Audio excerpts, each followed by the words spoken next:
नहीं मैम। एक बार की बात है, एक लड़का था और लड़का जो है बहुत ही परेशानियों के साथ अपना जीवन व्यतीत कर रहा था, क्योंकि उसकी फैमिली में कोई था नहीं। तो वो क्या करता था, रोज रात को अपना खाना इकट्ठा करके सोता कि अगले दिन उठकर मैं इसको खा लूंगा। लेकिन कुछ दिनों से क्या हो रहा था, उसका खाना जो है कोई आके खा के चला जा रहा था। अब लड़का बहुत परेशान कि आखिर मेरा खाना कौन खा जाता है।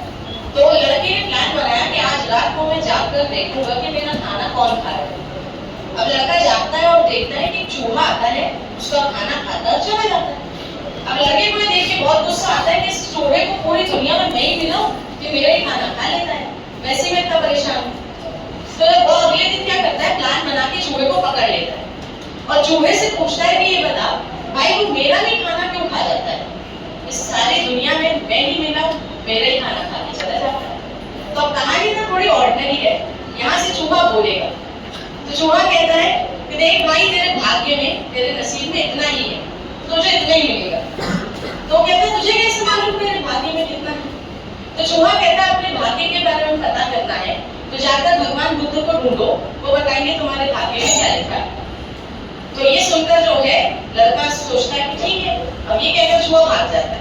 लड़का सोचता है कि ठीक है, वैसे तो अपने पास कोई काम नहीं है, अब अपन जो है भगवान बुद्ध की तलाश में निकल पड़ते हैं। तो यहाँ से लड़का भगवान बुद्ध की तलाश में निकल जाता है, अपने भाग्य के बारे में पता करता है। अब रास्ते में जब लड़का स्टार्ट करता है अपनी जर्नी, तो बहुत तेज आंधी तूफान बारिश आ जाती है और लड़के को कई जगह ढूंढनी पड़ती है कि वो थोड़ी देर रुक जाए। तो वो देखता है एक हवेली है, वहाँ पे वो अंदर जाता है और फिर वहाँ के मुखिया से पूछता है कि क्या मैं आपके यहाँ थोड़ी देर ठहर सकता हूँ, बाहर तूफान आया हुआ है। तो मुखिया उसको अलाउ कर देते हैं। अगले दिन जब तूफान थमता है तो वो वापस से वहाँ से जाने के लिए होने लगता है। तो मुखिया उससे पूछते हैं कि आखिर क्या कर रही थी, आंधी बारिश तूफान में कहाँ निकले थे? तो लड़का बताता है क्या बताता है, भगवान बुद्ध से नहीं की तलाश में निकला हूँ अपने भाग्य के बारे में बता कर। तो इस पर मुखिया बोलते हैं अच्छा ऐसा है तो क्या हमारा भी प्रश्न पूछ लोगे? लड़का कहता है बताएं। तो बोलते हैं कि हमारी बेटी 16 साल की हो गई है पर अभी तक बोल नहीं पाती, गूंगी है, तो बोलना कब शुरू करेगी ये पूछ ले। उसने कहा ठीक है। ये कहकर वो उनसे इजाजत लेता है, वहां से निकल जाता है। अब आगे चलता है तो रास्ते में बहुत बड़े बड़े बर्फ के पहाड़ आते हैं। अब लड़के को पार करके उन पहाड़ों को उस तरफ जाना। लड़का बड़ी ही कठिनाइयों के साथ उन पहाड़ों पे चढ़ रहा होता है, उतर रहा होता है कि इतने में उसको उन पहाड़ों के बीच में एक जादूगर मिल जाता है। अब जादूगर उससे पूछता है कि कहाँ जा रहे हो? तो लड़का क्या बताता है, भगवान बुद्ध की तलाश में। के बारे में बताता है। जा रहे हो ना, तो चेक करते हैं। हाँ, तो वो कहता है अच्छा ऐसा है तो मैं तुम्हारी मदद कर सकता हूँ पहाड़ों को पार करवाने में, पर क्या तुम मेरा भी एक प्रश्न पूछ लोगे? तो बोलता है बताएं। तो जादूगर कहता है मैं 500 सालों से इस दुनिया में हूँ, मैं स्वर्ग कब जा पाऊंगा? जादूगर को स्वर्ग जाना था। तो लड़का कहता है ठीक है मैं पूछ लूंगा। इस बात पे जादूगर, क्योंकि जादूगर था तो उसके पास छड़ी थी, तो अपनी जादुई छड़ी घुमाता है और लड़के को पहाड़ों की उस तरफ पहुंचा देता है। फाइनली लड़का पहाड़ों को पार कर लेता है, फिर आगे चलता है। अब फिर आगे चलना शुरू करता है तो अब एक बहुत बड़ी विशाल सी नदी आ जाती है। उस नदी को तैर के लड़के को उस तरफ पहुंचना था। लड़का जैसे ही नदी में पैर रखता है तो एक बहुत बड़ा विशाल सा कछुआ आ जाता है।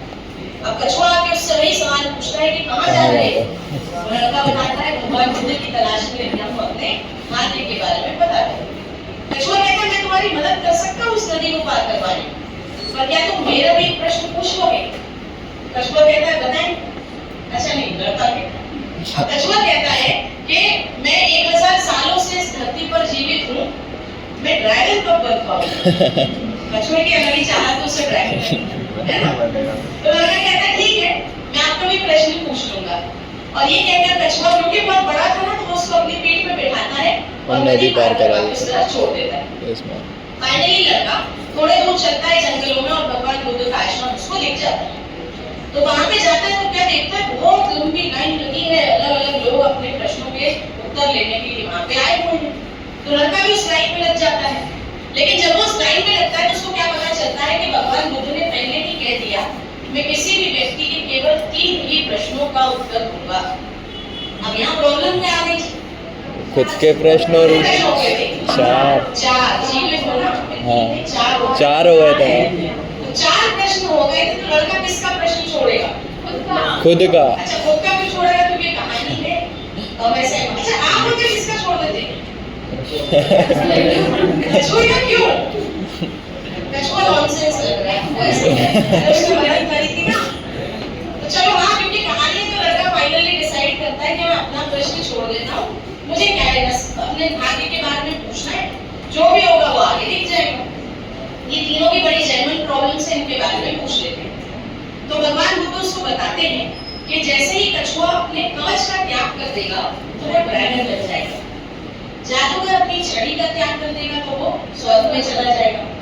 और लड़की को जब अपना जीवन साथी मिल जाएगा तो वो बोलना शुरू कर देगी। तीनों प्रश्नों के उत्तर लेके लड़का निकल पड़ता है। सबसे पहले कौन गया? कछुआ। कछुए को वो बताता है कि तुम्हें कवच उतारना पड़ेगा। तो कछुआ वैसे रेडी था ऑलरेडी, तो वो जो है अपना कवच उतारता है ड्रैगन और उसमें बन से जाता है। 3 बेशकीमती मोती यानी पर्ल्स निकलते हैं, जिसको वो उस लड़के को दे देता है कि मेरे पास तो कोई नहीं, ये तुम रख। और कछुआ ड्रैगन बन के उठ के चला चला जाता है। जाता। लड़के के पास क्या आ गई? मोती, पैसा आ गया ना, पैसा, धन। पर्ल्स मिल गए, मोती। हाँ। आगे जाता है कौन मिला? जादूगर। को बताता है तुम्हें छड़ी छोड़ना पड़ेगी। जादूगर कहता है मेरे पास तो कोई नहीं है, ये छड़ी तुम ही रख लो। लड़के के पास क्या आ गई? शक्तियाँ। है ना? और जादूगर स्वर्ग निकल लेता है। आगे जाता है ना, कहाँ पहुंचा? हवेली। हवेली जाता है, क्लाइमेक्स को समझ गए। चलो, तो जब जैसे ही जाता है हवेली में तो वो लड़की उसके सामने आती है और वो उससे कहती है तुम वही हो ना जो उस दिन बारिश तूफान में रुके थे। तो लड़का सोचता है ये लड़की तो बोल नहीं पाती, मतलब इसका जीवन साथी कौन है? मैं। तो पार्टनर में मिल गया। तो पैसा, पावर, पार्टनर तीनों चीज आई। तो लड़के का भाग्य तो खुल गया। है ना? और यहाँ कहानी की एंड हो जाती है। वाह। चलिए, फाइनली बताओ moral of the story, जल्दी। हैं? बताओ क्या समझ में आया तुम्हें? त्याग करना है। त्याग करना, एग्जैक्टली, है ना? कि हम लाइफ में अगर त्याग करते हैं तो हमको बहुत कुछ मिलता है, सही है? Yes ma'am. और दूसरी बात ये है कि अगर हमें लाइफ में कुछ अचीव करना है, कुछ हासिल करना है, तो त्याग तो करना पड़ेगा, है ना? स्टूडेंट के लिए त्याग क्या करना है? अच्छा, कछुए ने अपने कवच का त्याग किया, जादूगर ने छड़ी का त्याग किया, लड़के ने सुख सुविधा का त्याग किया, तब जाके उसको सब कुछ मिला। हम स्टूडेंट्स को इस स्टोरी से क्या मैसेज मिलता है कि उनको क्या त्याग करना है? कंफर्ट। मोबाइल, एग्जैक्टली, एग्जैक्टली आपका कंफर्ट जोन।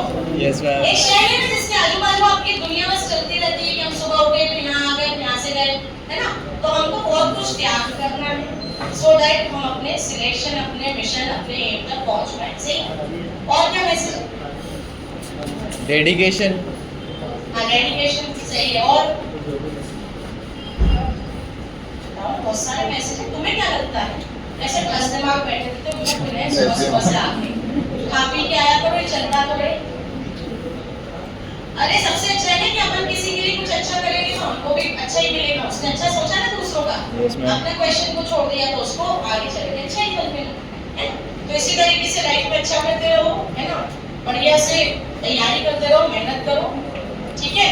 अपने कंफर्ट जोन से बाहर निकलो, उठना है, सोना है, खाना है, कोचिंग आना है, इससे अलावा भी थोड़ा सा पढ़ना है, एक्स्ट्रा एफर्ट लगाना है, ठीक है?